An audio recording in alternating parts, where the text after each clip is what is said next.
wanted to make a short video in front of the video that I'm putting out here. So yesterday I went to the Capitol with a lot of other people. The main room was full of people, and then there were 5 overflows. So this was a bill, Bill 371, it's for voter integrity.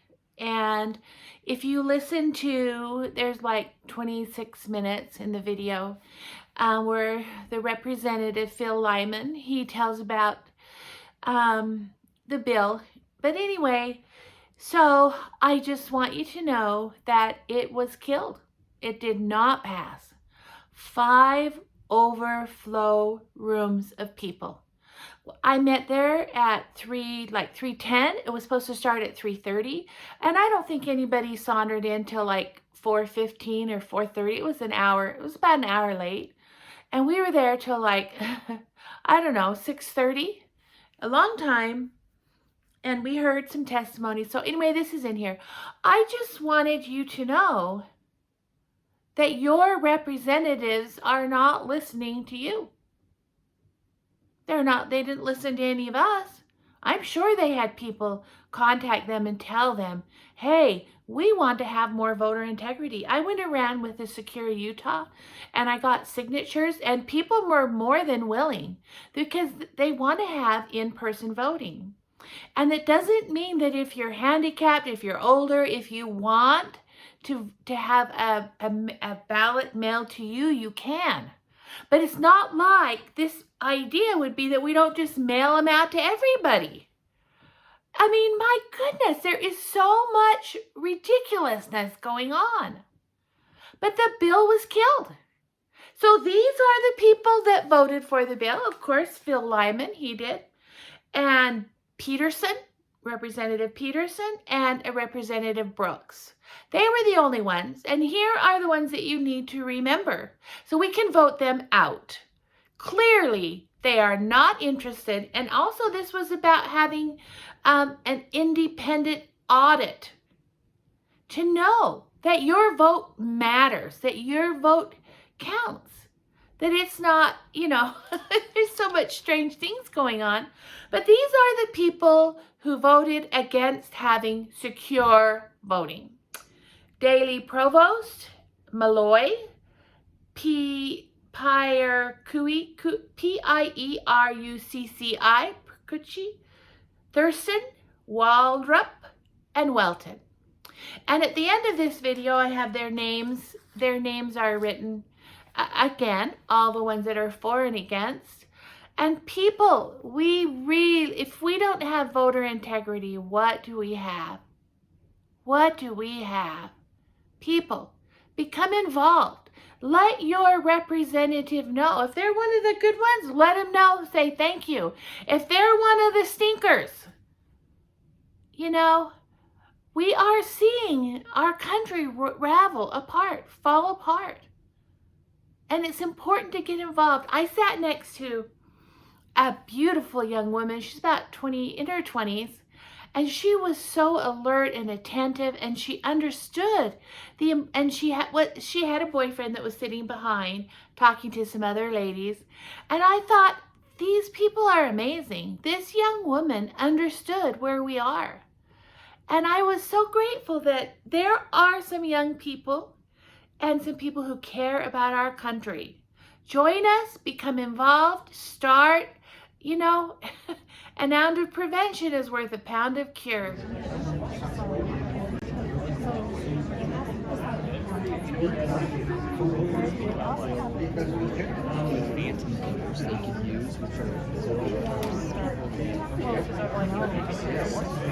In the census, names may not be accurate.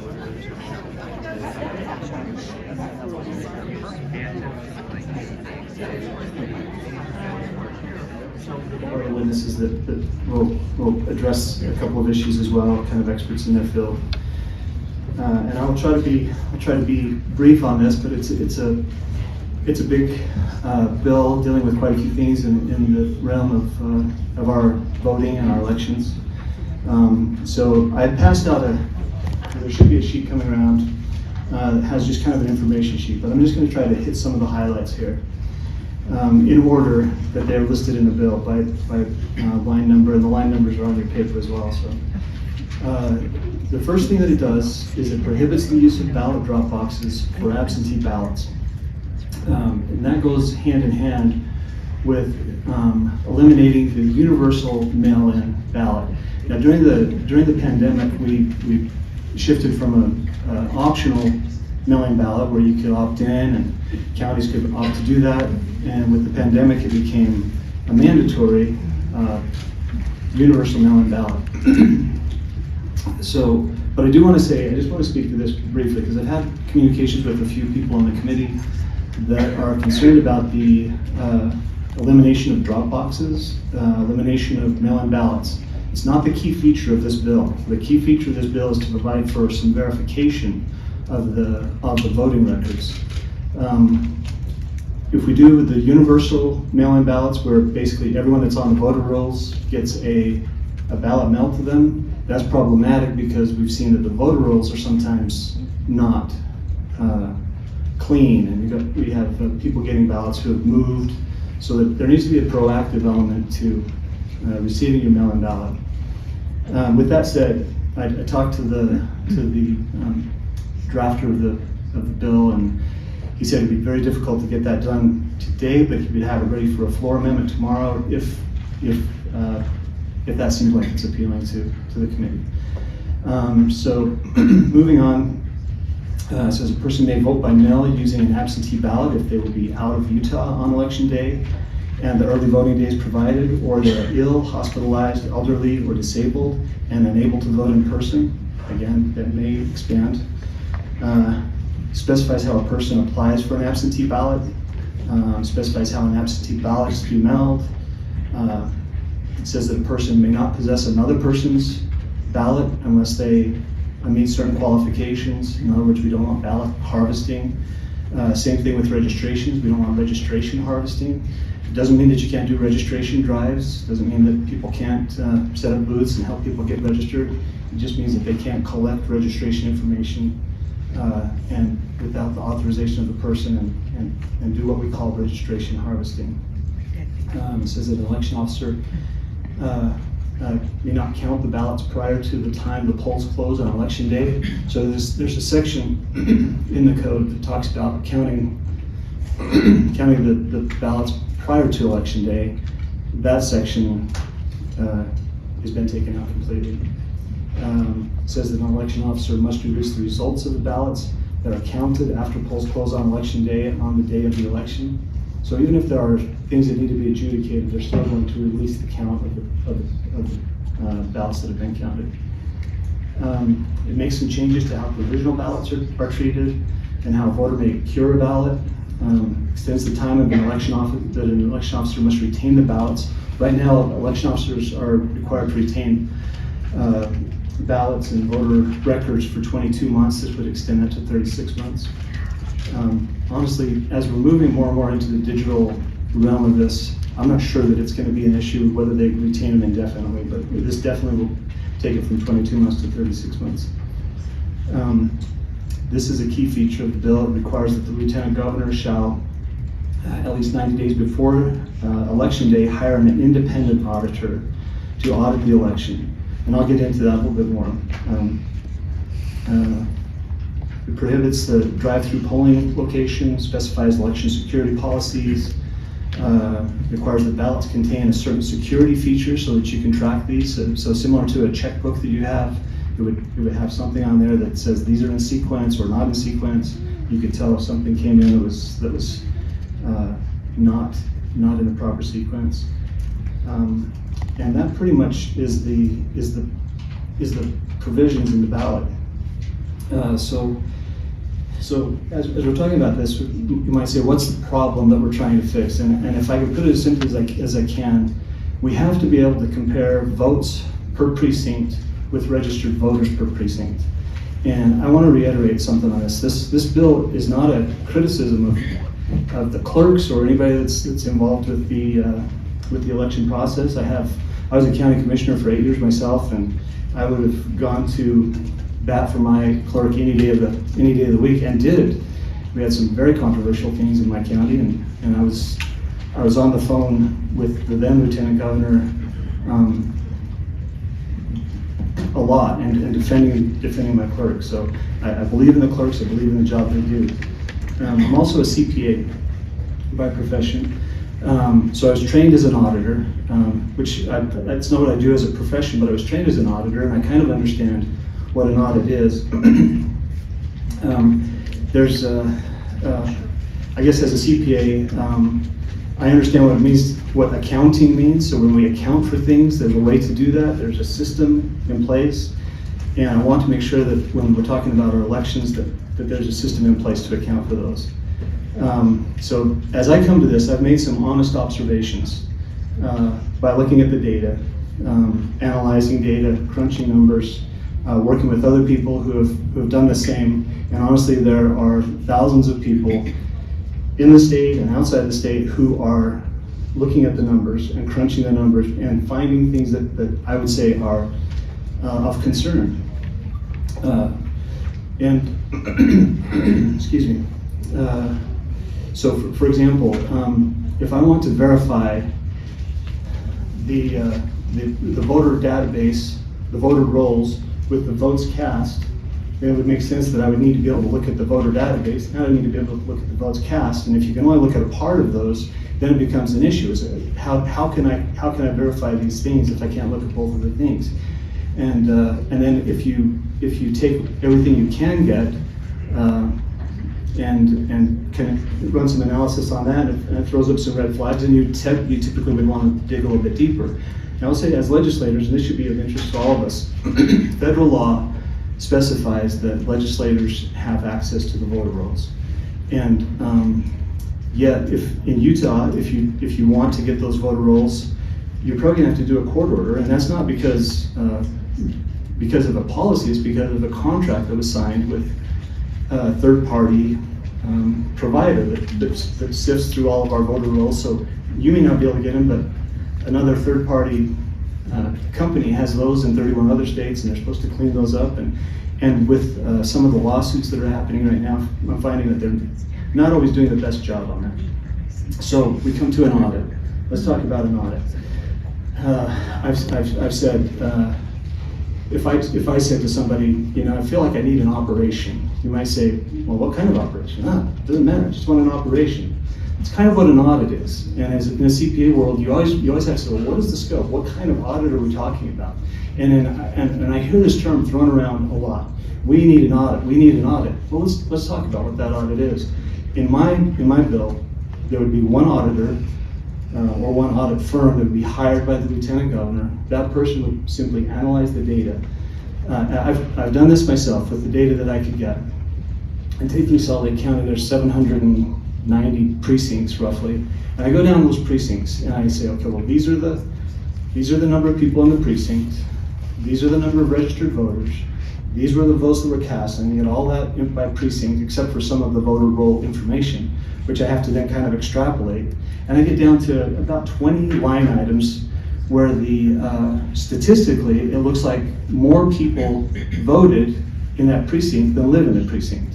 Now, if it's under 100%, you can say that's 95%, that's a high turnout, but 105%, something's wrong. So I take those, and then you look at those precincts. Some of them are, 6 people and 7 people voted. That's not a big red flag, but if there's 600 people and 700 people voted, that's one that I would flag as an auditor. And that's what this audit calls for, is someone who would analyze the data, sift through that, do a statistical analysis, and in that situation, they would see those. First of all, they'd look at the races that are tight, the close races. No reason to really audit a race that just is clearly a clear winner or a clear loser. And then they would look at those precincts that maybe fall outside the range of what you would expect. And they would just ask a question, contact the clerks of those counties and say, could you send me the information on that? And then they would analyze that. Now, if you had access, and here's where this is also important. I understand people wanting to keep their information withheld or private. I totally get that. sponsored a House Joint Resolution on privacy.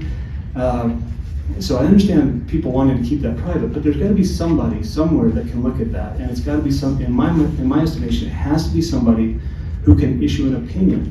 I've looked at this, everything looks fine. That's what we do in the CPA world. If I want to buy stock in a company, I don't go look at the report that they issued on themselves. I go look at the report that the independent CPA firm issued, and it has an opinion. We've looked at the controls, we've evaluated the risks, but everything seems to be working correctly.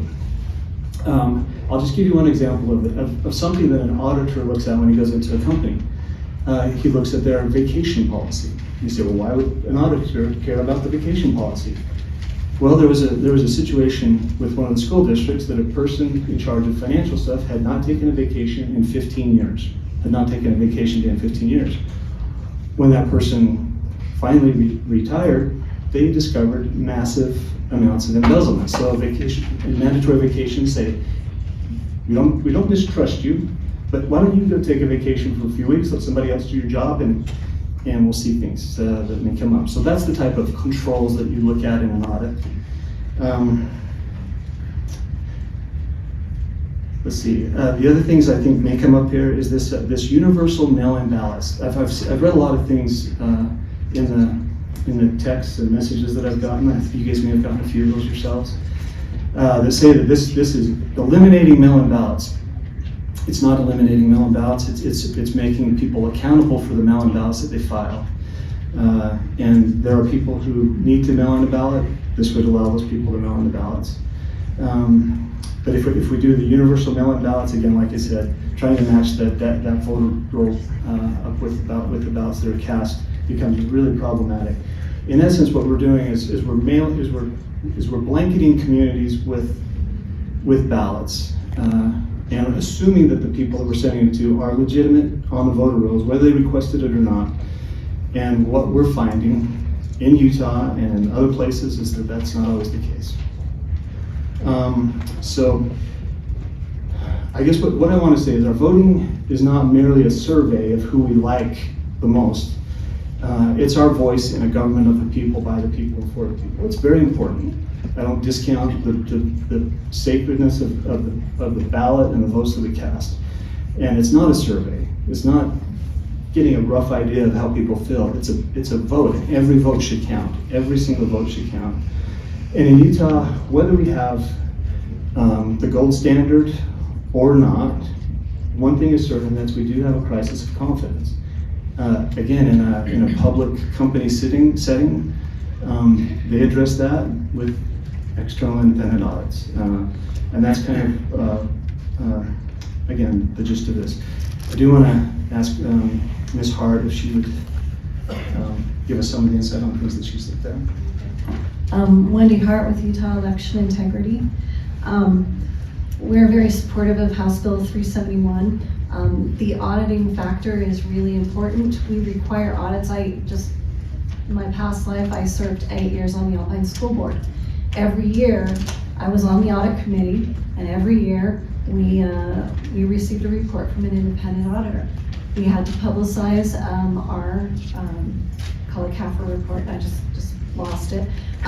But there are requirements in state statute for our auditing. School boards, also the legislature has required the school boards to adopt and hire an independent auditor that works with the school boards. My understanding is most of them have not done that. But why is that? Because we want to have that feedback, that accountability. I want to address what Representative Lyman said about the confidence. We the people, this is our one opportunity to inject ourselves into the functioning of our government. We believe in a representative democracy where we hire all of you to represent us. And there are a lot of checks and balances associated with that. And one of those checks and balances is basically that we the people, we get to talk a lot, we get to come here, we're grateful for the opportunity, we have First Amendment rights, but we get to vote. Right now in Utah, it's about twice a year. We get to vote in a primary election and in a general election. And that is our direct influence on the system. And because of that, it is incumbent upon the people to be able to validate and verify that process. Everything else, we're saying, okay, we're gonna have an influence on it. But we, the people, need to have that opportunity to be able to verify that vote. When there are concerns with things, opening it up to that transparency is what is important to the people. House Bill 36 in 2020 was the bill that actually took us from this system where we had in-person elections at the precincts and the opportunity for early voting and mail-in voting, and made it so that it is illegal in the state of Utah for a city or a county to decide to conduct a primarily in-person election. It was a one-word change in a cleanup election bill. There was no dissent by any of our representatives to that bill. And so we, the people, are saying, at the very least, if you're going to change the method by which we interact with our government, there should at least be debate and discussion. So that's a concern, and what House Bill 371 does is return us to that system where those of us who are able can go to the local precinct and vote, and there is a level of trust and security there. There is also something intangible that I'd like to call your attention to that I think is really important. We complain a lot about the polarization in our society. Everybody's polarized, everybody's divided. I want you to remember the last time you went in person, or maybe even the first time you went in person to the polls, and you saw your neighbors there, and everybody had their signs out on their lawns, and you knew who your neighbors were that were voting with you and those that were voting against you. But did you feel bad when you saw your neighbor who had the sign for the guy that you didn't support? You didn't. You were kind of like, hey, we're all here, we're all voting. It's kind of like the parades, you know? There's a sense of community when we show up at the polls, and for those of us who can show up and want to show up, there is going to bring back that revitalization to our communities, I think, that is absent when you just do that at your kitchen table. One of the reasons that we hear for voting by mail is the convenience, and we all love convenience. I mean, yes, we love convenience. In 2021, Big Data Polling conducted a poll, I believe it was of 507 Utah registered voters. What they found is that yes, 55% of Utahns support mail-in in voting, but there was 28% opposition to that. But what was more interesting was while we support the convenience, 87.9% of those same voters supported in-person at the precinct voting, with only 4.5% opposition. So this is not some extreme, thing. Most people support in-person elections because it gives them that validation, that person to person, happy to be there. I get to sign the roll and show up. And 80% of Utahns prioritize election security over convenience. And the absentee ballot provision allows for those. I have family members who absolutely need to have a mail-in absentee ballot, and I wouldn't want it any other way. But for people like me and the rest of my family who can go to the polls, we want to be able to do that. I was a practicing attorney. I'm in active status right now, but I'm one of the sponsors of the Secure Vote Utah initiative that was recently did. I have some information that I think will be helpful for you to kind of lay the groundwork as you look at this bill moving forward. What our experience has shown, going door to door and neighborhood to neighborhood and talking with people about voting, is that there is a strong support for people in the state of Utah to go back to a system that we can verify and to go back to voting in person. So the question exists, is there a need to restore trust in our election system? And I think as you look around the room today and see the interest in this room and throughout the building, I believe there's 5 overflow rooms today, and people online, that it is an important question today. The Heritage Foundation ranked Utah as number 41 when they looked at the states that had the most secure election laws. We were right down at the bottom, close to California and other states, in their red area, number 41, and which is a conservative group, but the very liberal group under John Podesta, the Center for American Progress, gave Utah a C-.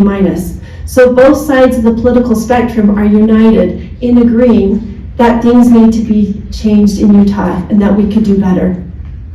Almost every person that we talked to had a personal story or an experience of a problem that they could see in our election system.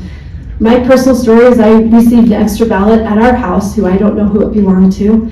I talked to one family whose 16-year-old son was sent a ballot to vote.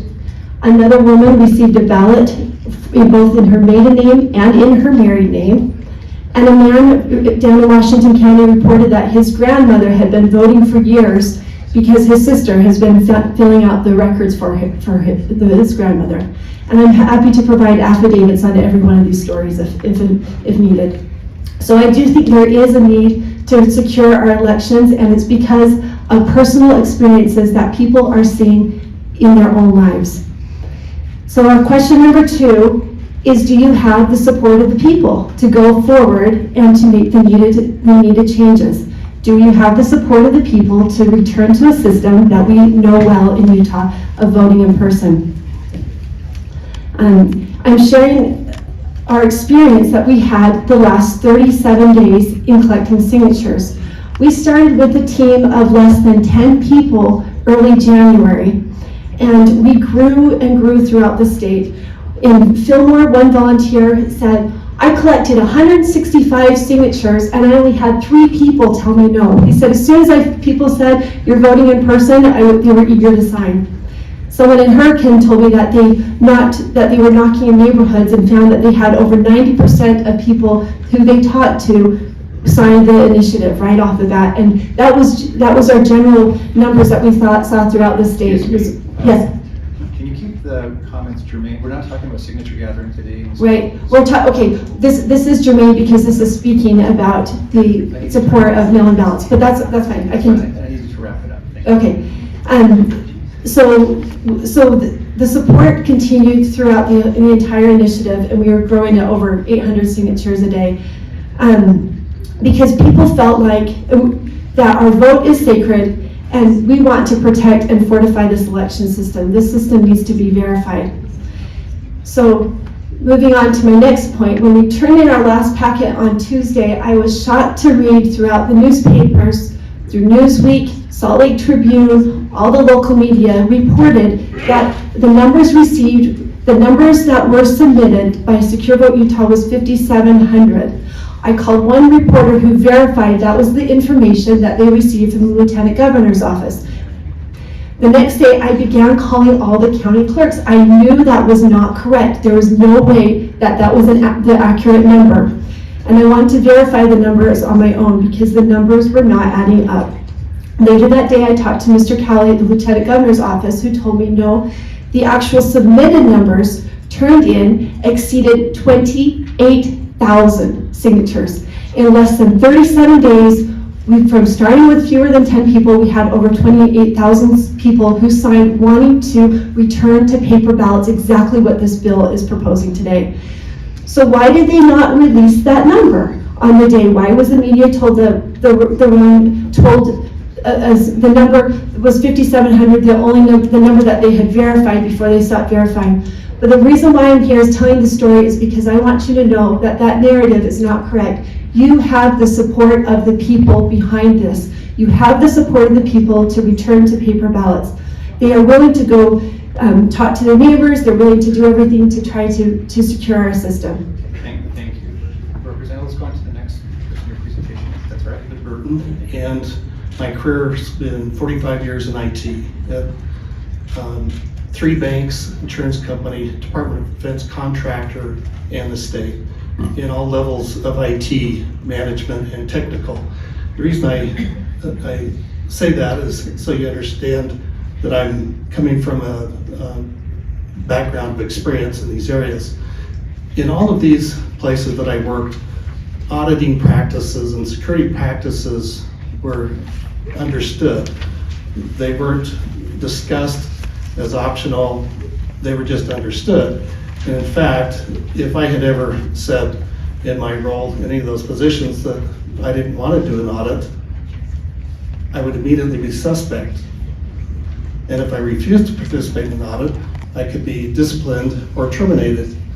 So it's second nature. Audits and security practices are part and parcel to every organization that's operating effectively. I want to point out that people often put too much trust in IT security. And I highlight that fact by saying you constantly are receiving updates on your phone, on your personal PC, on a regular basis. And a major reason for those constant stream of updates is because they're constantly discovering new vulnerabilities and holes in the security. So they have to keep coming out with new ones because more and more are discovered. So to assume that things are secure and operating properly is not correct thinking. As I've listened to the discussions here, there are examples given of problems that people have in the voter rolls. This is just one example. I know of a person personally who went in to vote and they said he'd already voted. I know of other situations where people intentionally wrote their signature and signed their ballot with their left hand so it would not be their normal signature. And they wrote so that it would be incorrect, but that was still accepted. Their ballot was still accepted. So there's a problem in that process. So the way to address these is to put in consistent standard auditing practices. In order to put in a valid auditing practice, you have to have processes that can be audited. So each of the policies and procedures that you put in place, you need to say to yourself and determine, can this be audited through an audit? If it can't, then you shouldn't use it. And I think that's what some of the changes that are being proposed here would address. Thank you. Does that conclude your remarks? Audits and other investigative efforts. In Arizona, an estimated 96,000 phantom or illegal voters were discovered.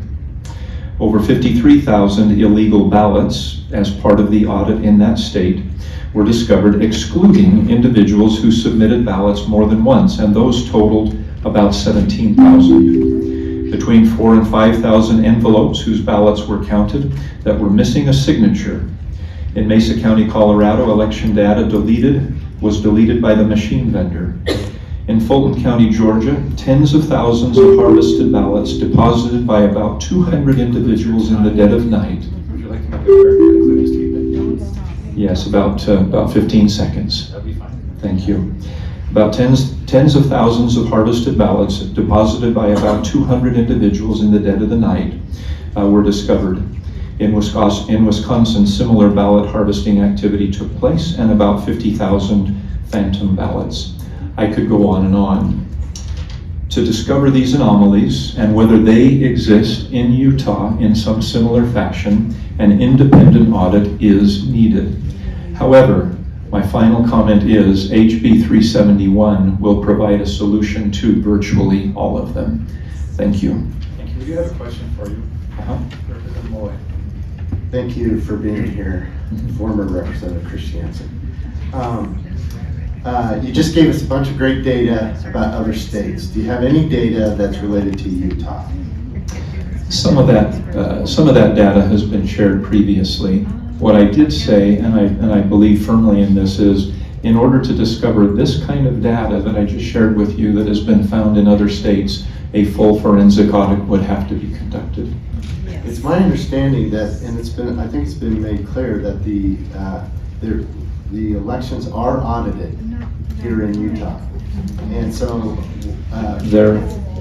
Go ahead. So the question is, what's the data that shows that we have the same problems as the data that you showed from other states? There are certainly procedures conducted here in the state of Utah that help to validate that processes are being followed. Can you give an example, please? Oh, I think the clerks could give you a much better example, but for example. Can you give us an example? You're the one that's making the statement, so give us an example. Sure. Before the election, they invite the public in and they demonstrate that the machines are functioning properly.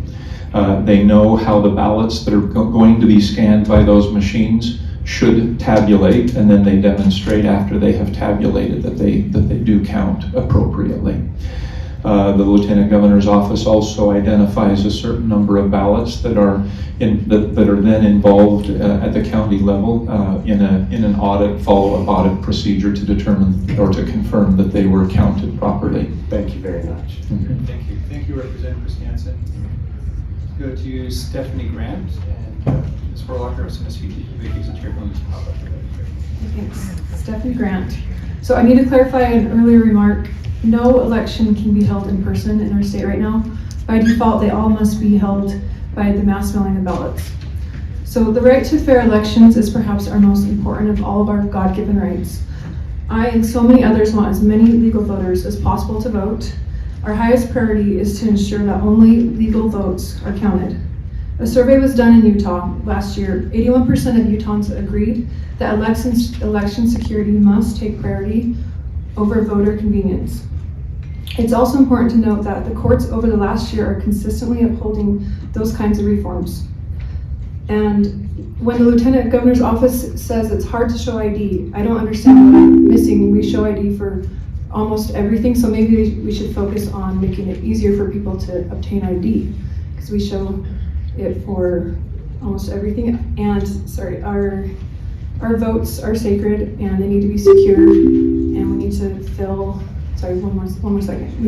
It's so important. We're at a place where people don't feel that the elections are secure, and that's not a good place to be. And we need to fix that. We need to get security back. Thanks. And we support this bill. Stay here. I think they have a question for you from the chair. Thank you, Mr. Vice Chair. I'm sorry. I just want to make sure we're getting to the bottom of everything. You mentioned that it's not true that people can't vote in person.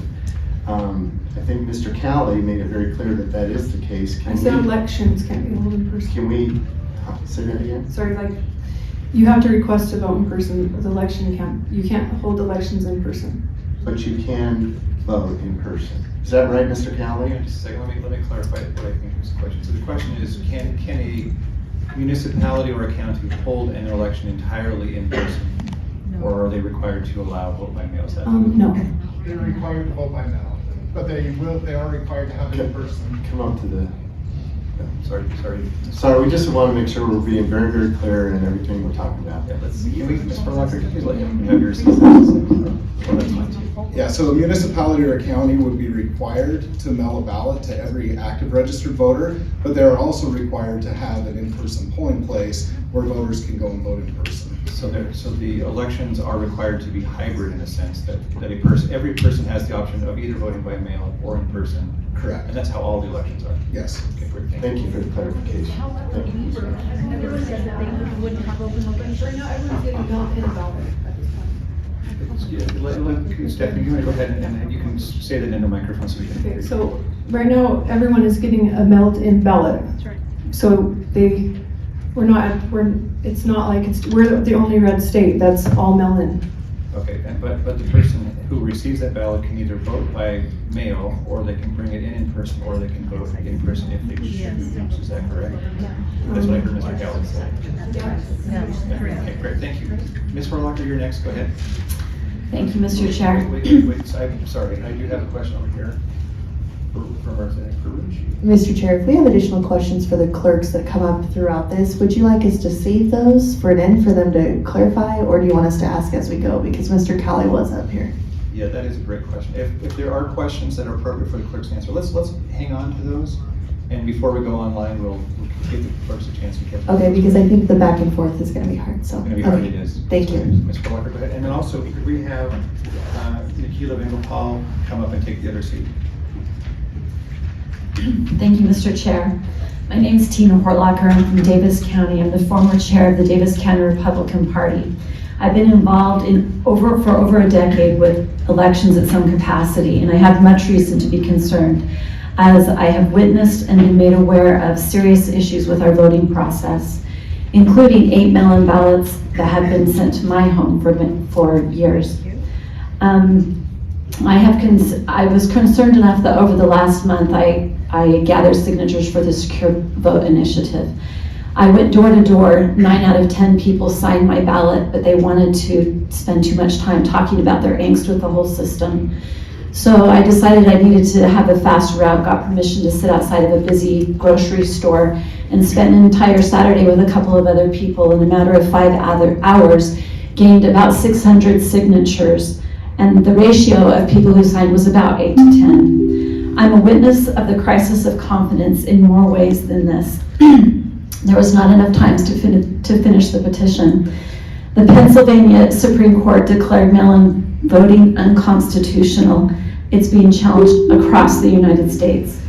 The number one issue is election integrity. Good, wrap it up, that'd be great. I am almost done. We must end mass mail-in voting and return to in-person voting. If we cannot secure our sacred right to vote, what remains to secure our liberty? Thank you. Thank you.